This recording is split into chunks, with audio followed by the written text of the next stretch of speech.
মুহররম মাসে এই তিনটি জিকির, তিনটি দোয়া যে নারী পুরুষ পড়বে, আল্লাহ রাব্বুল আলামিন তাদের মনের আশা আল্লাহ তাআলা পূরণ করবেন। আল্লাহ তাআলা গায়বী রিজিকের ব্যবস্থা করে দিবেন, তাদের সম্মান মর্যাদা আল্লাহ তাআলা বাড়িয়ে দিবেন। কারণ এই মাসটি হচ্ছে সম্মানিত মাস। আল্লাহ তাআলা কোরআন আল কারীমে আল্লাহ তাআলা বলছেন, ইন্না ইদ্দাতাশ শুহুরি ইনদাল্লাহি 12 শাহরান ফি কিতাবিল্লাহ ইয়াওমা খালাকাস সামাওয়াতি ওয়াল আরদা মিনহা আরবাআতুন হুরুম। আল্লাহ তাআলা 12টি মাস সৃষ্টি করেছেন। এই 12টি মাসের মধ্যে শ্রেষ্ঠ মাস আরবাআতুন হুরুম, সম্মানিত মাস হচ্ছে 4টি।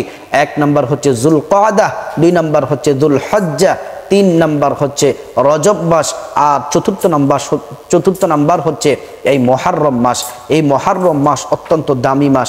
আল্লাহ তাআলা মুসলিমদেরকে বলছেন, এই মুহররম মাসে তোমরা তোমাদের মধ্যে অর্থাৎ মুসলিমদের মধ্যে গালাগালি করা যাবে না, মারামারি করা যাবে না, কাটাকাটি করা যাবে না।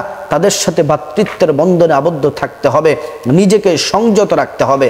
কিন্তু কাফের বেঈমান মুশরিকরা যদি মুসলমানদের সাথে যুদ্ধ করে, তাহলে মুসলমানরা তাদেরকে প্রতিহত করবে, তাদের সাথে যুদ্ধ করার অনুমতি আছে। আল্লাহর রাসূল সাল্লাল্লাহু আলাইহি ওয়াসাল্লামের প্রিয় সাহাবী হযরতে আবু হুরায়রা রাদিয়াল্লাহু আনহু তিনি বলেন, রমাদান মাসের পরে সবচেয়ে শ্রেষ্ঠ মাস হচ্ছে এই মুহররম মাস। আর এই মুহররম মাসে আল্লাহ তাআলা মানুষদেরকে বিপদ থেকে মুক্তি দিয়ে থাকেন। যেমন করে নবী পয়গম্বর আলাইহিস সালামদেরকে এই মুহররম মাসের 10 তারিখে আল্লাহ তাআলা বিভিন্ন পরীক্ষা করে মুক্ত করেছিলেন। হযরতে ইব্রাহিম আলাইহিস সালামকে নমরুদের অগ্নিকুণ্ড থেকে এই আশুরার দিনে মুহররমের 10 তারিখে আল্লাহ তাআলা মুক্ত করেছিলেন। ইউনুস আলাইহিস সালামকে মাছের পেট থেকে উদ্ধার করেছিলেন। হযরতে আদম আলাইহিস সালামের দেহের ভিতরে রূহ সঞ্চার করেছিলেন এই মুহররমের 10 তারিখ। পৃথিবী সৃষ্টি করেছেন মুহররমের 10 তারিখ। পৃথিবী ধ্বংস করবেন, কিয়ামত দিবেন আল্লাহ তাআলা এই মুহররমের 10 তারিখ। এই মুহররমের 10 তারিখে অনেক নবী রাসূলদের ঘটনা আছে, আল্লাহ তাআলা তাদেরকে পরীক্ষা করেছিলেন। এজন্য মুহররমের 10 তারিখ অত্যন্ত দামি।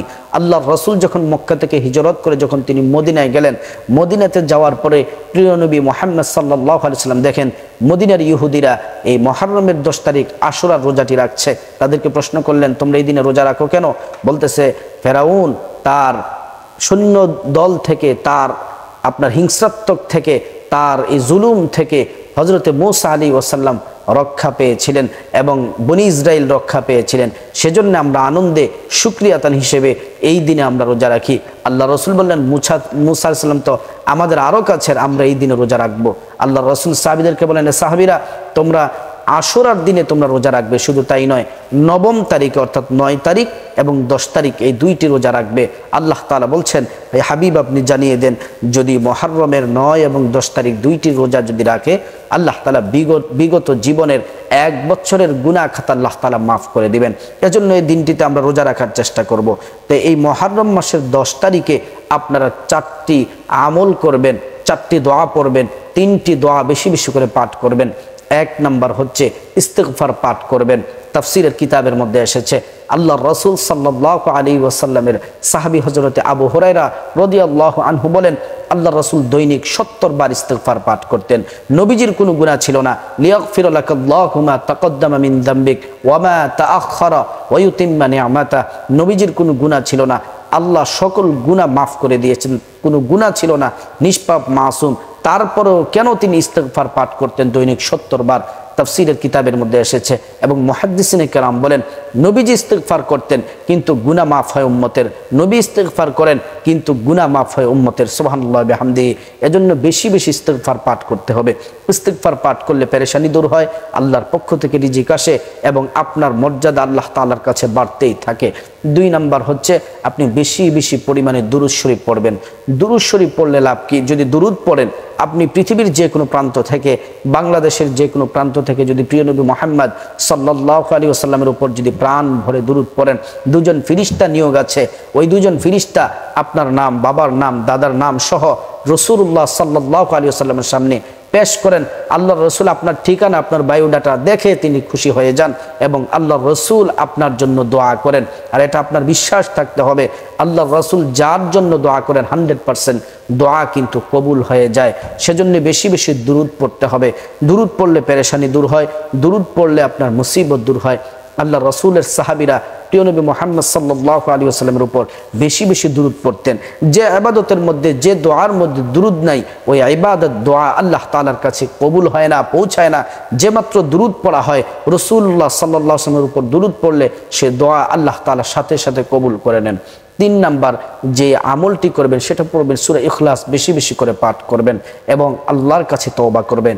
এই আমলগুলো যদি আপনি বেশি বেশি যদি করতে পারেন, আল্লাহ পাক রব্বুল আলামিন এই মুহররম মাসে উসিলায় আপনাকে ক্ষমা করে দিবেন। আল্লাহ তো কোরআনে বলছেন, ইয়া আইয়ুহাল্লাযীনা আমানুত্তাকুল্লাহ, হে ঈমানদাররা তোমরা আমি আল্লাহকে ভয় করো, ওয়াবতাগু ইলাইহিল ওয়াসিলা, এবং ওসিলা তালাশ করো।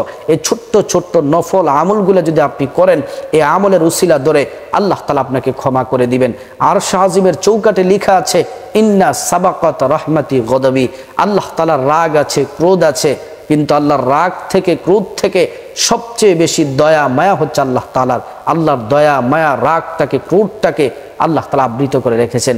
এজন্য আপনি যতই বড় পাপী হন না কেন, গুনাহগার হন না কেন, যতই অন্যায় অপরাধের সাথে আপনি জড়িত থাকেন, আপনি যদি খাঁটি দিলে যে আল্লাহ আর ভুল করব না, আর অন্যায় করব না, আর আমি অপরাধ করব না, আমি আপনার কাছে খাঁটি দিলে তওবা করতেছি, আপনি সমস্ত গুনাহের জন্য লজ্জিত হয়ে ভবিষ্যতে গুনাহ করবেন না, এ মর্মে আল্লাহর কাছে যদি আপনি তওবা করেন, আল্লাহ তাআলা আপনার গুনাহ মাফ করে দিবেন। তো প্রিয় দিনী ভাই ও বোন, আপনারা খাসভাবে এই 3টি আমল, 3টি জিকির, 3টি দোয়া যদি পড়তে পারেন, আল্লাহ তাআলা আপনাদেরকে দুনিয়াতেও মর্যাদাশীল বানিয়ে দিবেন, আখিরাতেও আল্লাহ তাআলা মর্যাদাশীল বানিয়ে দিবেন। আল্লাহ পাক আমাদের সবাইকে এই দোয়া, আমল, জিকির বেশি বেশি করার আল্লাহ তাআলা তৌফিক দান করুন।